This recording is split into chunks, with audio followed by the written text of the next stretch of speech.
Nah oke guys, jadi sudah berakhirlah cara kita memasang Nissin Samurai tanpa tabung. Itu terlihat sangat rapi, tidak ada tabung-tabungan di atas batok kecuali tabungan di rekening ya.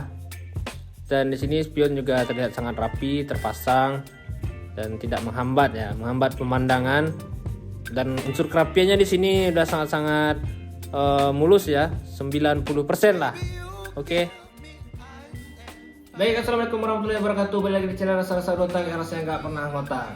Pada kesempatan video kali ini kita nggak pergi touring-touring dulu. Mungkin 2 video ke depan kita bakalan bahas atau menjawab komen-komen dari teman-teman seputar spill, review, dan tutorial ya.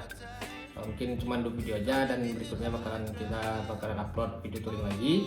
Dan untuk video sekarang mungkin tentang master rem, karena terlalu banyak yang nanya, bang itu kok master remnya nggak ada tabungnya, itu kan padahal pakai Nissin. Tabungnya di mana, nggak bahaya tah? Apakah tabungnya dalam bodi, dalam tas, dalam tangki, dalam batok? Nah ini dia videonya, bakalan jawab semua pertanyaan kalian tentang master rem yang kita pakai. Buat tabung yang dimaksud itu Satria di belakang ya, Satria Lumba 2002. Kita pakai Nissin Samurai di atas rem 14 mm, tapi nggak pakai tabung karena di sini kita mengusung konsep kerapian ya. Tonton video ini sampai habis, jangan di skip, silahkan bagikan ke teman-teman kalian, jangan lupa di subscribe, di like, di komen, di share, karena besok kita bakalan ada review lagi, video review terakhir sebelum kita touring ya, itu tentang pemasangan speedometer RGV di Satria Lumba, karena di sana ada pakai RPM ya. Nah buat kalian yang penasaran, tunggu videonya minggu depan. Oke, sekian dari saya, Astar Rasa Dotang yang rasanya nggak pernah ngotak. Nah, jadi untuk langkah pertama atau langkah awal untuk pemasangan Nissin Samurai tanpa tabung, itu bisa kalian lihat sendiri. Kita bakalan buka dulu, batok ya. Yang mungkin kita masang si Nissinnya tanpa buka batok, itu mustahil guys. Kecuali motor kalian itu King, Ninja, itu nggak usah ya. Nah untuk langkah kedua atau langkah selanjutnya, itu kalian bisa presisikan antara handle rem sama handle kopling, itu harus presisi ya. Nggak boleh satu naik satu turun, itu bahaya. Jadi kalau udah kepasang kayak gini, kalian tinggal mempresisikan ya. Presisi itu kayak slogan apa ya. Nah jadi kalau udah presisi, itu kalian bisa langsung masuk ke tahap ketiga, yaitu mencopot si tabung dan si selangnya ya. Lalu kita bakalan merubah arah dari kepala selang atau penyambung selang ya, antara master atau piston master rem ke selang.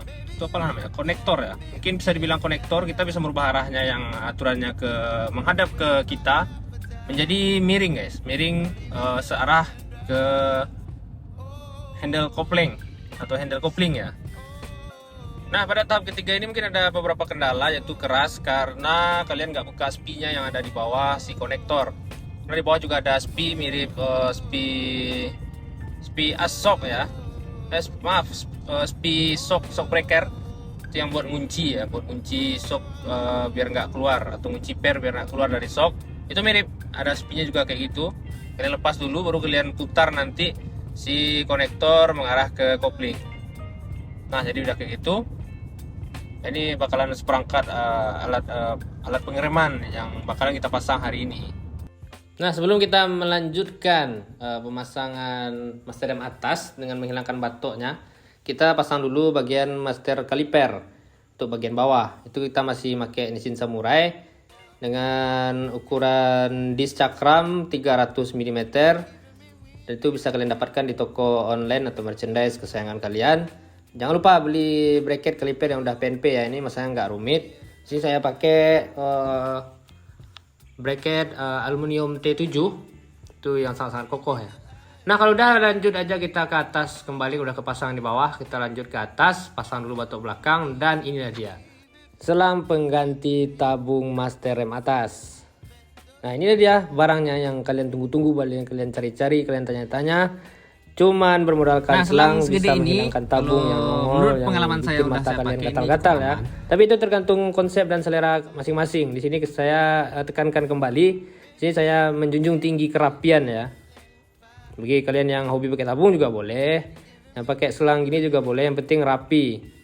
Di sini saya pakai selang karena mau pakai spion juga. Nah, untuk tahap selanjutnya kita langsung aja mempresisikan lagi itu si selang biar nggak macet, biar nggak nyangkut di batok depan. Itu kalian cari posisi enaknya ya. Dan kalau udah ketemu posisinya langsung aja kita pakai ini batok depannya. Dan kalian lihat di sana langsung nggak pakai mentok-mentok, udah bisa langsung dipas atau dirapatkan ya. Inilah istilah PNP, paksa and paksa. Dan untuk proses pemasangan ini kesulitannya cuma satu, yaitu mengubah arah dari si konektor dari yang menghadap ke kita itu selurus dengan kopling. Atau mungkin kalian bisa mengakali dengan membuka spie ya, spie atau pin biar dia bisa digeser-geser. Nah, kalau udah kepasang ini kan kelihatan sangat-sangat rapi ya. Ini rapinya udah 90%. Nah, kalau udah siap bagian depan, bagian belakang mungkin kalian nggak perlu kita kasih lihat lagi. Dan begitulah hasilnya. Bagian belakang kita skip aja ya, karena terlalu banyak durasinya kalian nonton, kasihan kuota teman-teman. Dan alhamdulillah pemasangannya mulus ya, nggak banyak ubahan-ubahan. Dan kalian bisa lihat sendiri tadi. Dan buat kalian yang skip, tolong kalian geser lagi ke belakang, biar teman-teman nggak nanya-nanya lagi. Oke, inilah dia hasilnya pemasangan Nissin Samurai tanpa tabung. Nah, terima kasih pada teman-teman yang udah nonton video sampai habis. Silahkan menyaksikan kerapian motor ini dengan menggunakan Nissin Samurai 14 mm tanpa tabung. Nah, sekian dari saya, Asta rasa-rasa dotak yang rasanya nggak pernah ngotak. See you di video selanjutnya. Assalamualaikum warahmatullahi wabarakatuh.